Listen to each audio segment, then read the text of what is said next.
நீண்ட காலத்திற்கு முன்பு மனிதர்கள் விவசாயம் செய்ய கற்றுக்கொண்ட போது நம்பகமான உணவு ஆதாரத்தை கண்டுபிடிக்க அவர்கள் போராடினர். பயிர்கள் சில நேரங்களில் தோல்வியடைந்தன. வேட்டையாடுதல் ஆபத்தானது. ஒரு நாள் ஒரு வினோதமான காட்டு பறவை ஒரு கிராமத்தின் அருகே ஆலயத் தொடங்கியது. அது பளபளப்பான இறகுகள், பெருமைமிக்க கொக்கு மற்றும் வேடிக்கையான கிழக் ஒலியை எழுப்பியது. கிராமவாசிகள் அந்த பறவையை பார்த்து அது முட்டையிடுவதை கவனித்தனர். சுவையான சத்தான முட்டைகள். அவர்கள் அந்த பறவையை பராமரிக்க தொடங்கினர். அதற்கு உணவு மற்றும் தங்குமிடம் கொடுத்தனர். பதிலுக்கு அந்த பறவை தொடர்ந்து முட்டையிடத் தொடங்கியது.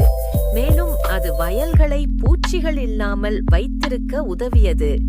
காலப்போக்கில் கிராமவாசிகள் அதை கோழி என்று அழைத்தனர்.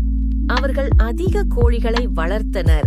விரைவில் முட்டைகள் தினசரி உணவாக மாறியது.